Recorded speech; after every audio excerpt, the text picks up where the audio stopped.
at my piano, but I figured I would record an episode of musings while I was here, and you can just stare at all this piano stuff going on in the background. I also have some nice decorations on my cork board. I'm slowly putting up the crafts that my daughter makes, like the little sun. We got a lot of planetary stuff going on.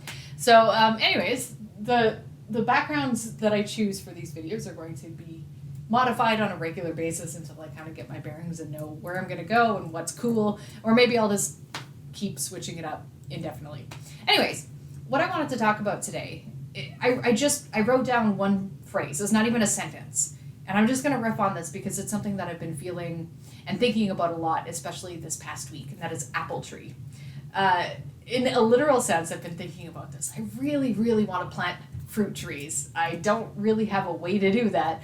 I'm not living in a place where I can just go and plant some fruit trees. I do have the potential to garden a bit this summer, and if I'm lucky, just because I have family members who have access to space for that kind of thing, if I'm really lucky, I might get to plant a little fruit tree, plant a little apple tree, or maybe some hascat berries. There's lots of, I've been exploring the world of fruits. I've been really thinking a lot about gardening. So there's a literal interpretation. So I've been thinking about apple trees because I have. I'm also thinking about apple trees in a more generational sense, in a sense of the way that my desires as I'm getting older are shifting. And it's really interesting to observe because this is something that I didn't even feel maybe half a decade ago. It's a pretty recent shift now that I'm in the second half of my 30s. And I'd be curious to know, for those of you who are getting, on in years, who are further ahead than I am, or maybe a little behind where I am age-wise, I'd love to know your thoughts on this in particular, if this is just a me thing or if this is a pretty normal thing. But I've been thinking a lot about apple trees as they relate to laying down roots and about continuing on with things forever. So for example, when I was doing yoga this week, I was thinking about, this is something I want to do for the rest of my life. Like I can imagine being 80 and still doing yoga. It's not something that I have a specific desire for outcomes about. And in fact, this is something that seems to be softening as I age as well. This really kind of hardcore drive for outcomes, which is a weird thing to say when I'm going to university and trying to get good grades and do well. And that's a very outcome specific thing. But I find in other areas of my life, there's not this sense of, I need to do the hot new exercise thing, or I need to make cool new friends, or I need to go on cool new exciting adventures. I think new friends are great, exciting adventures are great, but I don't have this emptiness without those things. I feel pretty much just hunky-dory doing yoga forever. It's like there's a linkage between me doing yoga today, past Allysia who did yoga like a decade ago, and future Allysia who's going to be doing it, let's say 3 decades from now.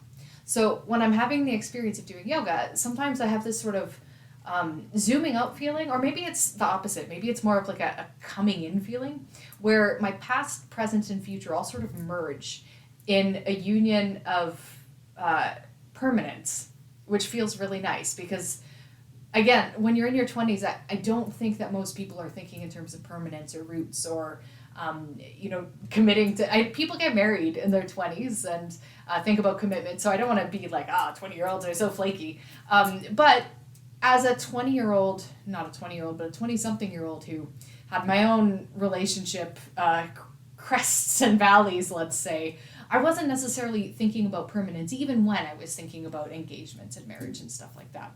And I thought that maybe it was some deficiency of my character. That's a whole other very difficult discussion for another day. But anyways, thinking about permanence, I think part of the appeal, there's like a symbolic appeal to me for planting an apple tree.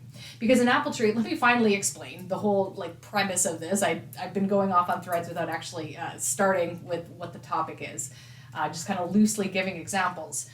An apple tree is something that takes several years to even get established. It's probably going to be about 5 years, depending on how big it is when you plant it in the ground, before it starts producing fruit in any adequate volume. And it's going to take maybe 10 years to become a tall tree. And then it's going to stick around for a while, probably quite a while, and you'll reap the benefits many years after the initial planting. So for the first few years, you're not going to get any apples, and you're going to have to be really mindful of caring for it, protecting it from animals that might want to eat its bark, protecting the roots from drying up and shriveling out, or freezing, thinking about mulch and all these things. So you have to really baby a baby tree until it reaches the point where it provides abundance with less active, engaged effort. Of course, if you have an apple tree at the 10-year mark, you're not totally ignoring it, or maybe you are. I know lots of people who've had apple trees over the years who've just totally ignored it in their backyard, and it produces bucketfuls of apples every year. But the idea is this sort of, I guess those more financially minded people among you would call this compound interest. The idea that what you're doing now is going to result in dividends in the future, abundance in the future. And this is the kind of thing that I've been thinking a lot more about lately, and I'd say even like the last several weeks, but also the last several years. The idea of compound interest in where I live, compound interest in my business, like in my piano teaching, compound interest in reading a lot of books a year, like having a 1 hour a day reading habits, which is enormous. The compound interest of being vegan. Probably, of all the things I've mentioned so far, that's probably the big one. I've been vegan for, I think this is year 14. And yeah, it's probably had like the most massive positive impact on my life. And of course, that's not a recommendation or anything. I don't want to make that a thing, but just observing my own life. Also, compound interest in terms of relationships. And that involves relationships with my family members, my kid, partner, friends.